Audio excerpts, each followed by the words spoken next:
तो जनाब, अगर आप मुझसे एक क्वेश्चन पूछोगे कि तुम्हारे दिल के सबसे करीब कौन सी बुक है, तो लिटरली मेरे दिल से और मन से एक ही आवाज आएगा, वो है psychology of money.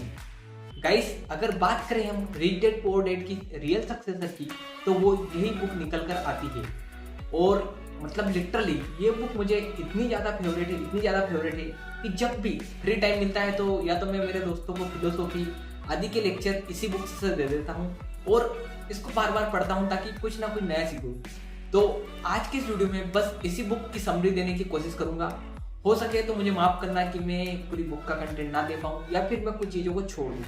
So hi guys, मैं हूँ कपिल सोनती। स्वागत है आपका मेरे चैनल पर, जहाँ पर आपको मिलता है इन्वेस्टमेंट, पर्सनल फाइनेंस और बिजनेस रिलेटेड कंटेंट, जिसका मेन फोकस है 1 मिलियन लोगों को फाइनेंशियल फ्रीडम अचीव करवाना। तो चलिए बात करते हैं स्टार्टिंग से। जब ऑथर लॉस एंजलिस के होटल में काम करते थे ना, तब एक टेक एग्जीक्यूटिव उनके पास में आता था। और वो टेक एग्जीक्यूटिव मतलब अच्छा अमीर, जो मतलब जिसको मिलियनर वगैरह बोलते हैं ना अपनी लैंग्वेज में, वो था। और उसने कुछ वाईफाई के राउटर में कुछ एक कंपोनेंट की खोज करी थी और उसकी वजह से उसको बहुत सारे पैसे आए थे। और बंदा मतलब अत्यंत सक्सेसफुल, जिसको आज की दुनिया में अगर हम जैसे इंडिया में बोले तो रितेश अग्रवाल है, पेटीएम के सीईओ है, उनकी तरह मतलब एक कंपनी खड़ी करी उसको बेची, फिर दूसरी कंपनी खड़ी करी उसको बेची। बट उसके साथ में सबसे बड़ी प्रॉब्लम थी कि उसको पैसों के साथ में कैसा व्यवहार करना है वो उसको बिल्कुल भी नहीं आता था। एक बार की बात है, वो एक वेटर को पास में बुलाता है, उसको बोला और उसको उसने एक नोट की गड्डी दी और बोला कि जा पास की दुकान से कुछ सिक्के ले आ। और उसने और उसके कुछ दोस्तों ने बस स्पेसिफिक क्वेश्चन में वो बहुत सारे सिक्के इसलिए फेंक दिए कि किसका सिक्का आगे जाता है। मतलब बचपन में अगर आप गांव में नहीं होंगे तो आपको पता नहीं होगा, पर गांव में बहुत सारे जो बच्चे हैं ना छोटे छोटे, वो एक चिपट टाइप का पत्थर लेते हैं जो कि मतलब बिल्कुल वो अपना हेड्स एंड टेल्स का सिक्का होता है ना उसके जैसा, और उसको ऐसा करके फेंकते हैं। और जिसका भी मतलब जितने ज्यादा टप्पे खाते हुए दूर जाएगा वो विनर होता है। तो उसी प्रकार का गेम उसने खेला था। एक बार की बात है कि उसके हाथों एक लैंप टूट जाता है। तो मतलब होटल मैनेजर बेचारा बोलता है कि जो तुमने होटल का लैंप तोड़ा है वो $500 का था। तो वो सीधा सा उसके मुंह पर एक गट्टी मार के फेंकता है और बोलता है ये ले $5000 और दफा हो जा मेरी आंख के सामने से। तो अब आप में से बहुत सारे सोचते होंगे कि साला अगर इतने पैसे वाला है तो मतलब कि वो तो आज के टाइम पे बहुत अमीर होगा। बट लिटरली उसका जो है ना व्यवहार ज्यादा लंबे समय तक नहीं चला। थोड़े दिनों बाद वही आदमी बैंकरप्ट हो गया था, क्योंकि पैसा कोई एक वो नहीं है कि हार्ड साइंस है कि 2+2 = 4 ही होगा। ये बल्कि एक बहुत ही ज्यादा सॉफ्ट स्किल है और साथ में एक तरीके से आर्ट है। तो चलिए अब सेकेंड स्टोरी की तरफ चलते हैं, जो कि है रोनाल्ड रीड की। अब बात करें रोनाल्ड रीड की, तो रोनाल्ड रीड मतलब कि बिल्कुल बहुत ही ज्यादा साधारण आदमी, जो कि बहुत ही ज्यादा नॉर्मल आदमी था। लाइक हमारे इंडिया में जो पेट्रोल पंप पे काम करते हैं या फिर वहां पे साफ सफाई करते हैं ना, उसी प्रकार का काम वो अमेरिका में करता था। बट कहानी में ट्विस्ट आता है 2014 में, जब उस आदमी की मृत्यु होती है। जब वो मरा था ना, तब उसकी एज कुछ 92 ईयर्स के आसपास थी। और पता है उसके बैंक अकाउंट में कितने पैसे थे? Can you guess it? उसके बैंक अकाउंट में $8 मिलियन के आसपास थे। मतलब उसने जितना भी अपने लाइफ टाइम में सेव किया था ना, वो सारा का सारा बस थोड़ा थोड़ा करके ब्लू चिप कंपनीज में लगा दिया और उन्हें बस कंपाउंडिंग होने दिया। तो उससे उसकी जो नेटवर्थ है ना, वो कई गुना बढ़ती गई। तो यहाँ पर जो ऑथर का मेन लेसन है वो ये है कि जरूरी नहीं कि अगर आपको पैसा कमाना है तो आपके पास में कोई हार्वर्ड की डिग्री हो या फिर कोई अच्छे बड़े बी क्लास बिजनेस वाले स्कूल से ही निकलोगे और तभी जाके आप अच्छा खासा मतलब कि धन कमाओगे। बल्कि अगर आप बस नियमित रूप से कुछ अपने पैसे को सेव करते हो और उसको कहीं अच्छी जगह पे इन्वेस्ट कर देते हो और बस इंतजार करते हो, तो आप आराम से बहुत सारे लोगों को बीट कर दोगे।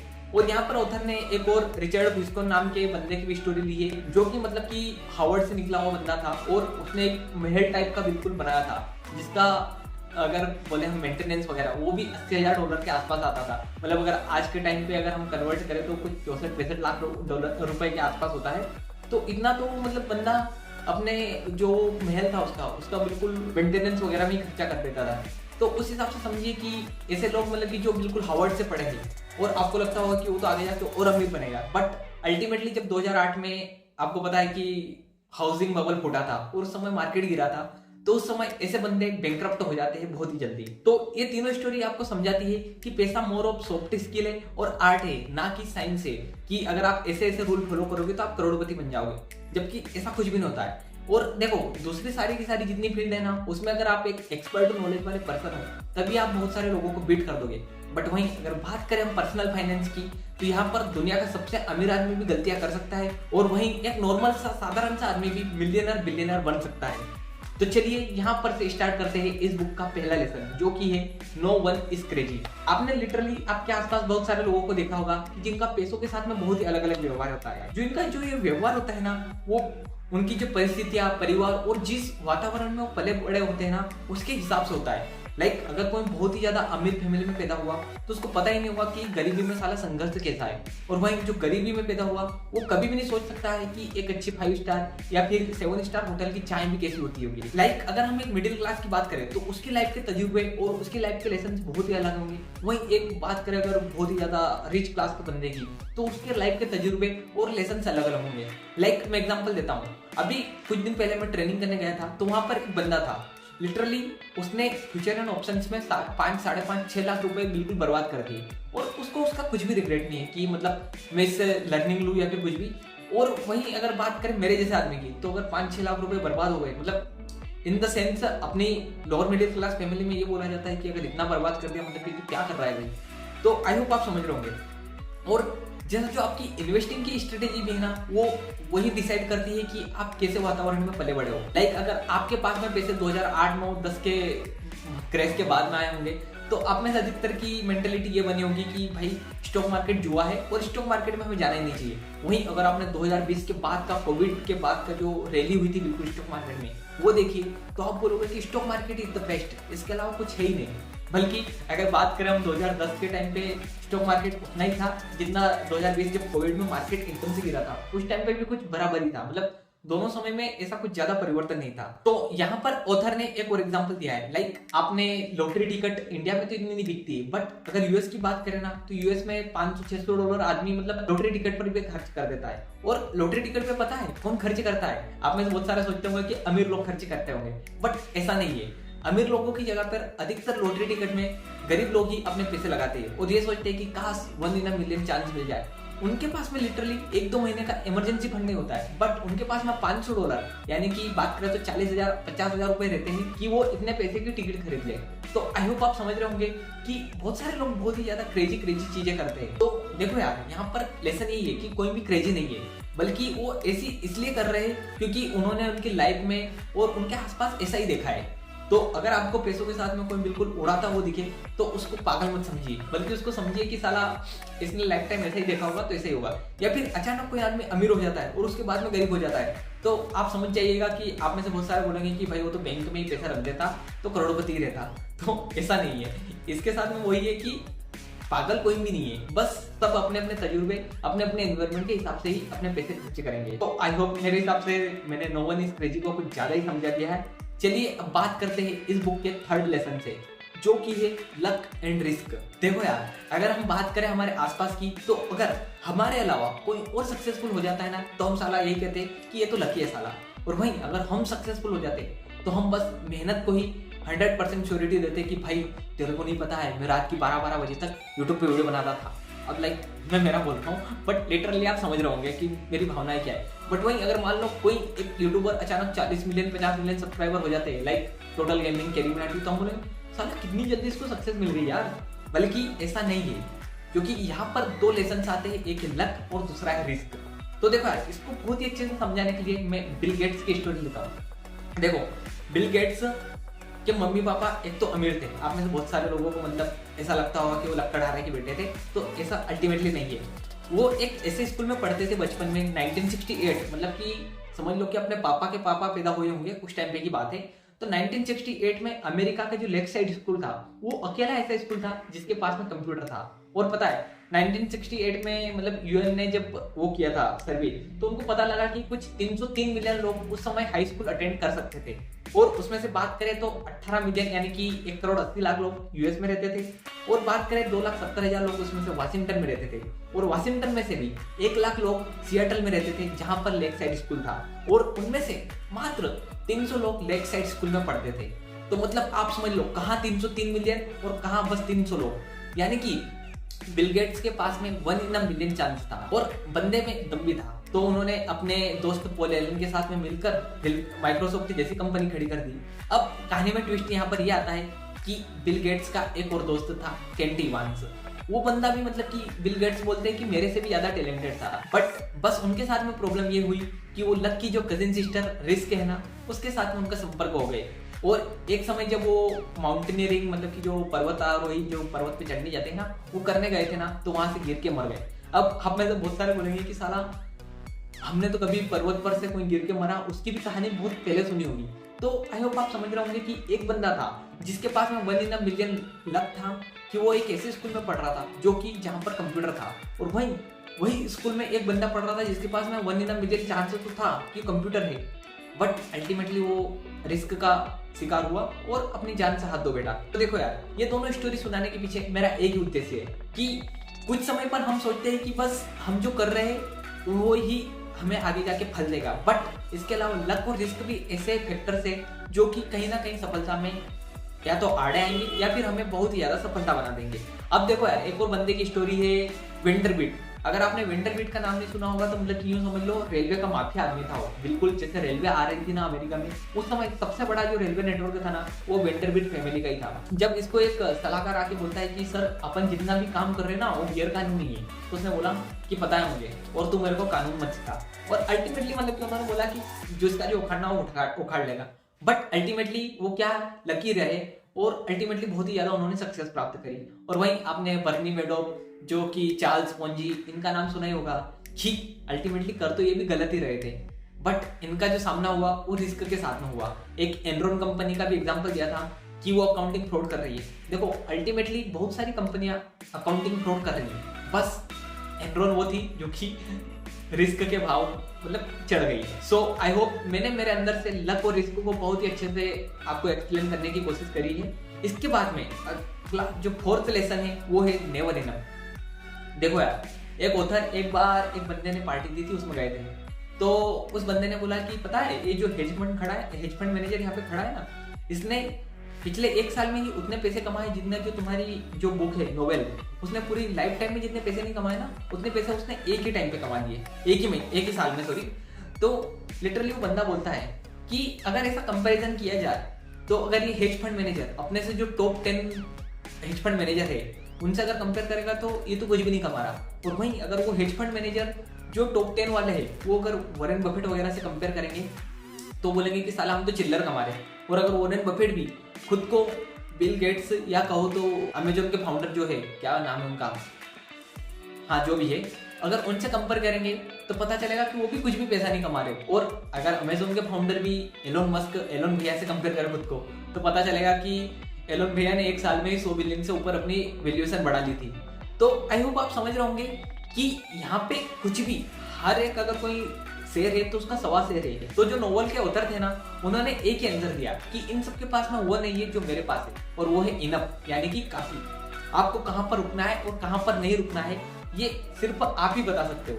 देखो इसको मैं आपको एक और स्टोरी से सुनाता हूँ, वो है रजत गुप्ता की। देखो रजत गुप्ता इंडिया में पैदा हुए थे, कोलकाता के स्लम्स में बड़े हुए, और लिटरली मतलब जो जिसको बोलते हैं ना अपन रैग्स टू रिच, मतलब कि जीरो से लेके करोड़ की कहानी, वो बिल्कुल रजत गुप्ता के ऊपर फिट बैठती थी। उनकी नेटवर्थ कुछ $100 मिलियन के आसपास हो गई थी, यानी कि 800-850 करोड़ के आसपास।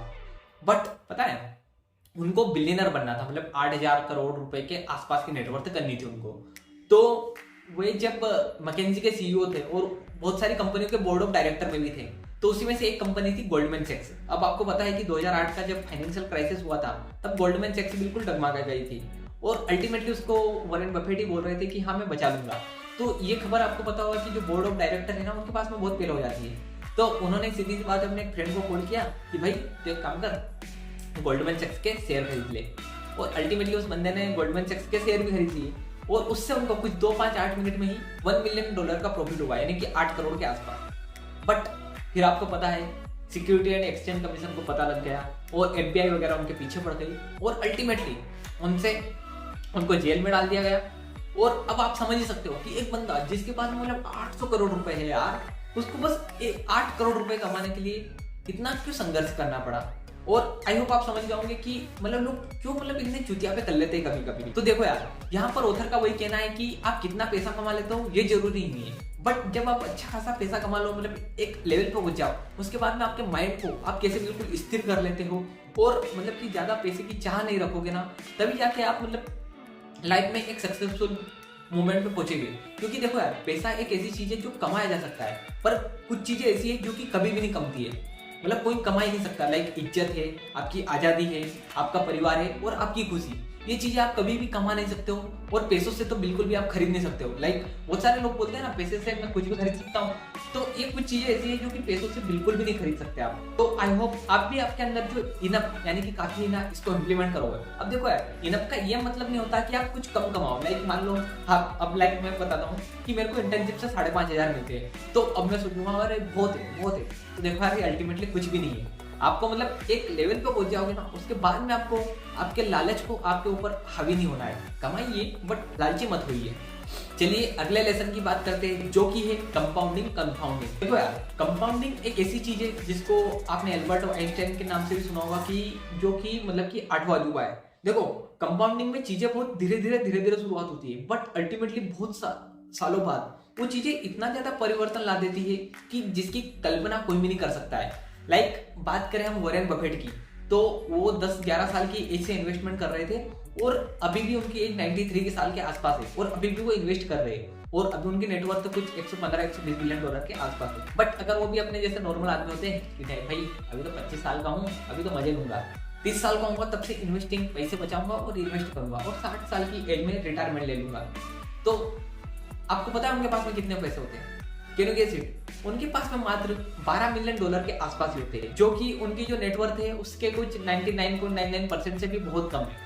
तो अल्टीमेटली अगर वॉरेन बफेट की सफलता में अगर सबसे ज्यादा किसी का हाथ है तो वो है कंपाउंडिंग का। और वहीं एक और बंदे हैं, आपने सुना भी होगा उनका नाम, वो है जिम साइमंस, जो कि रेनेसा टेक्नोलॉजी कंपनी के फाउंडर है। और वो पता है अपने पैसों को कंपाउंड कब से कर रहे हैं? वो 50 साल की एज के बाद से कर रहे हैं। उनका जो रिटर्न है ना, वो 68% के आसपास है। वहीं वॉरेन बफेट का कुछ 20-22% के आसपास एनुअल कंपाउंडेड ग्रोथ रेट है। तो बात करें अगर हम जिम साइमंस की, तो उनकी नेटवर्थ फिर भी वॉरेन बफेट के सिर्फ 25% के आसपास है। मतलब उनकी नेटवर्थ लास्ट टाइम जब मैंने चेक करी थी तो कुछ 25 से 30 बिलियन डॉलर के आसपास थी। तो इससे आप समझ गए होंगे कि अगर आप अपने पैसों को ग्रो होने के लिए बस थोड़ा सा टाइम ज्यादा देते हो ना, तो आप अच्छा खासा अपने पैसों को ग्रो करवा लोगे। और मैं आपको स्क्रीन पर बहुत सारे चार्ट भी दिखा दूंगा, जो कि आपको दिखा देंगे कि अगर आप आपके पैसों को 25 साल लगाते हो, 30 साल लगाते हो, 50 साल लगाते हो, तो वो कितना ज्यादा रिटर्न आपको दे देगा। तो देखो यार, कंपाउंडिंग की पावर को आप कभी भी छोटा मत समझिए। कंपाउंडिंग में ऐसा काम नहीं करता कि जैसे मैंने रूल ऑफ 72 में बताया था कि अगर मान लो कोई पैसे 3 साल में 2 गुने हो रहे हैं, तो पता है 9 साल में कितने गुने हो जाएंगे? वो 9 साल में वो 8 गुने हो जाएंगे, ना कि 6 गुने। मतलब अगर हम अल्टीमेटली कैलकुलेट करेंगे तो यूं करेंगे कि 3 साल, 6 साल, 9 साल, यानी कि 3 साल हुए तो 2 3 या 6। बट अल्टीमेटली पैसे जो है ना, वो 2 की पावर 3 से ग्रो करेंगे। सो आई होप आप कंपाउंडिंग की पावर को समझ गए होंगे। चलिए, अब मेरे हिसाब से वीडियो कुछ ज्यादा ही बड़ा हो गया है, तो एक और कंसेप्ट के बारे में बात कर लेते हैं, और वो है being wealthy versus staying wealthy. देखो यार, आप में से बहुत सारे लोग सोचते होंगे कि पैसा कमाना ज्यादा मुश्किल काम है, बट अल्टीमेटली जो पैसा कमाना है ना, वो इतना ज्यादा मुश्किल काम नहीं है जितना ज्यादा पैसों को सहेज कर रखना है, वो उससे भी ज्यादा मुश्किल काम है। क्योंकि देखो यार, आपने भी बहुत सारे लॉटरी विनर या फिर किसी ना किसी लोगों की कहानी सुनी होगी, जो कि अचानक अमीर हो गए और फिर पैसों का सही से मैनेजमेंट वगैरह नहीं किया और वापस गरीब हो गए। तो देखो यार, पैसे कमाने के कई तरीके हो सकते हैं, बट पैसों को बचाने के सिर्फ 2 ही रूल है। एक तो है बहुत ही ज्यादा सावधानी, मतलब हमें बहुत ही ज्यादा फूक कर कदम रखने पड़ेंगे। और सेकेंड चीज है कंजूसी, मतलब जो पैसे आपको दिखाने नहीं है, बस आपको पता है कि वो आपके पास में है। आई होप बहुत ही ज्यादा डीप बात है जो कि मैंने आपको बताई है। चलिए इसको भी थोड़ा एग्जाम्पल से समझते हैं। देखो यार, बात है 1929 के क्रेज के टाइम पे की। उस समय एक बंदा था जेसी लिवरमोर, जिसके ऊपर बहुत सारी बुक्स भी लिखी है। तो बंदा मतलब कि अपने टाइम का महान ट्रेडर कह सकते हो वो था। वो जब 1929 का क्रेज हुआ था ना, उस समय वो दुनिया का सबसे रिचेस्ट आदमी बन गया था। और उसी समय एक आदमी था अब्राहम जर्नेस्की, कुछ ऐसे नाम से। तो बंदा पता है, वो 1929 में उसने बेट ली थी कि मार्केट और बढ़ेगा, और जेसी लिवरमोर ने बेट ली थी कि मार्केट गिरेगा। जेसी लिवरमोर की बेट बिल्कुल ट्रू और सही साइड बैठ गई, तो वो तो बहुत ज्यादा अमीर हो गया। वहीं जो अब्राहम जर्नेस्की था, वो बिल्कुल बर्बाद हो गया और अल्टीमेटली उसने अपने आप को फांसी लगा ली। अब देखो, कहानी में ट्विस्ट आता है आगे। अब जेसी लिवरमोर खुद को मतलब कि जो नवाजुद्दीन सिद्दीकी का डायलॉग है ना, अपन ही भगवान है, ऐसा मानने लग गया और हमेशा बेट लगा रहा है कि अब तो मार्केट गिरेगा, मार्केट गिरेगा, मार्केट गिरेगा। और उसके बाद में मार्केट होता है बिल्कुल खड़ा और 1934 में जेसी लिवरमोर खुद अपनी आत्महत्या कर लेते हैं और बाद में पता चलता है कि उनके ऊपर बहुत ज़्यादा कर्जा था। तो आई होप आप समझ गए होंगे कि अमीर होना ज़्यादा बड़ी बात नहीं है, बट खुद को अगर अमीर बना के रखना है तो उसके लिए आपको बिल्कुल फूंक फूंक के कदम रखने पड़ेंगे। लाइक यहाँ पे माइकल मोर्टिज के बारे में भी स्टोरी है, जो कि सिक्वाया कैपिटल के सीईओ वगैरह कुछ है। तो उनसे पूछा कि आप आखिरकार इतना ज़्यादा मतलब कि अभी तक मार्केट में क्यों हो, तो उन्होंने एक ही जवाब दिया कि हमें हमेशा डर लगा रहता है कि कोई ना कोई आके हमें पछाड़ सकता है, तो बस हम इसी डर की वजह से ही इस मार्केट में बने पड़े हैं। अब इसके अलावा ऑथर ने एक और एग्जांपल दिया था कि आपने वॉरेन बफेट और चार्ली मुंगर दोनों का नाम तो सुना है, बट उनका एक और भी फ्रेंड था रिक गुरेन। अब रिक गुरेन को बताऊं, बहुत ही ज़्यादा जल्दी थी अमीर होने की। तो उसने जब 1987 के आसपास या फिर 1962-65 कुछ समय था, उस समय उसने मतलब बहुत ही ज़्यादा उधारी लेके मार्केट में पैसा इन्वेस्ट किया था। अब अचानक होता है स्टॉक मार्केट क्रैश और उसने जो अपने वर्कशायर हाथवे के शेयर्स थे ना, वो वॉरेन बफेट को कुछ $40 के आसपास बेच दिए और आज एक वर्कशायर हाथवे के शेयर की प्राइस कुछ $5 लाख से ऊपर है। मतलब आई होप आप समझ रहे होंगे कि अगर देखा जाए तो वो बंदा बस उन शेयर्स को थोड़ा टाइम होल्ड कर लेता अभी तक, तो हो सकता है वॉरेन बफेट के बाद में वो भी एक बहुत ही ज़्यादा रिच पोजीशन पे रहता। बट अल्टीमेटली वही बात है ना कि पैसे कमाना ज़्यादा इंपॉर्टेंट नहीं है, बट कि आप उन पैसों को कैसे बचा के रखते हो ये ज़्यादा इंपॉर्टेंट है। सो गाइस, मेरे हिसाब से ये वीडियो थोड़ा ज़्यादा ही बड़ा हो गया है, तो इस वीडियो में बस हमने इतने ही लेसन कवर किए हैं। हो सकता है अगर इस वीडियो पे रिस्पॉन्स अच्छा आता है तो मैं आगे भी वीडियो को रिकॉर्ड करूंगा, वरना फिर सोचूंगा कि लोगों को ज़्यादा इंटरेस्ट नहीं है फिलोसॉफिकल बातें जानने के लिए। सो गाइस, इस वीडियो में बस इतना ही। अगर आपको वीडियो पसंद आया तो वीडियो को लाइक कीजिएगा, चैनल को सब्सक्राइब कीजिएगा और साथ ही आप एक प्यारी कमेंट कर सकते हो। So guys, bye bye.